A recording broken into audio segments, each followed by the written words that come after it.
ரோகிணி கர்ப்பமாக இருப்பதாக சொன்னதும் வீடு முழுவதும் அமைதியாகிவிடுகிறது. முதலில் அதிர்ச்சியில் உறைந்து போன விஜயா அடுத்த நொடியில் சிரித்தபடி, டேய் மனோஜ், நீ தப்பிச்சிட்டடா.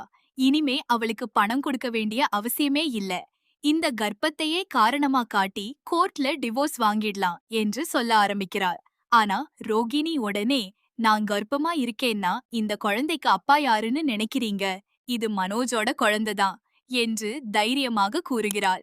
அதை கேட்ட விஜயா, நீங்களே இவ்ளோ நாள் பிரிஞ்சு இருந்தீங்களே, இது எப்படி மனோஜோட குழந்தையாகும் என்று கேட்க, ரோகிணி, நம்பிக்கை இல்லன்னா குழந்தை பிறந்த பிறகு டிஎன்ஏ டெஸ்ட் பண்ணிக்கலாம் என்று பதிலடி கொடுக்கிறார்.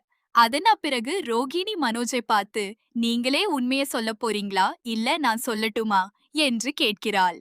நீண்ட நேரம் அமைதியாக இருந்த மனோஜ் இறுதியில் நடுங்கிய குரலில், ரோகிணி சொல்றது உண்மைதான், அந்த குழந்தை என்னோடதுதான் என்று ஒப்புக்கொள்கிறான். அந்த ஒரு வார்த்தை விஜயாவுக்கு பேரதிர்ச்சியை கொடுக்கிறது. கோபத்தில் கட்டுப்பாட்டை இழந்த விஜயா மனோஜை சரமாரியாக அறைந்து திட்ட ஆரம்பிக்கிறாள்.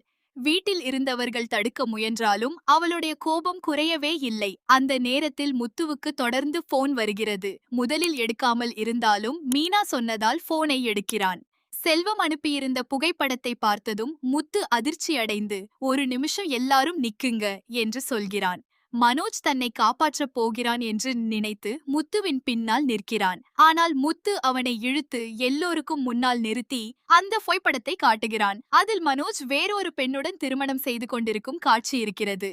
அந்த போட்டோவை பார்த்ததும் விஜயாவும் ரோகிணியும் அதிர்ச்சியில் உறைந்து போகிறார்கள். ரோகிணி கண்ணீருடன், நம்ம இருவரும் சேர்ந்து வாழலாம் என்று சொன்னீங்களே, அப்ப இந்த கல்யாணம் என்ன என்று கேட்க, மனோஜ் பணத்திற்காகத்தான் அந்த திருமணத்தை செய்ததாக ஒப்புக்கொள்கிறான். இதை கேட்ட முத்து, இது சட்டப்படி பெரிய குற்றம். ஒரு கல்யாணம் இருக்கும்போது இன்னொரு கல்யாணம் பண்ணிருக்க, கேஸ் போட்டா நேரா ஜெயில் தான் என்று கடுமையாக எச்சரிக்கிறான்.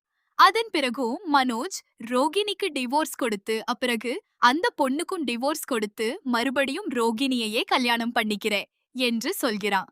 அவன் பேச்சை கேட்ட அனைவரும் அதிர்ச்சி அடைகிறார்கள். இறுதியாக விஜயா பணத்தை ரோகிணியிடம்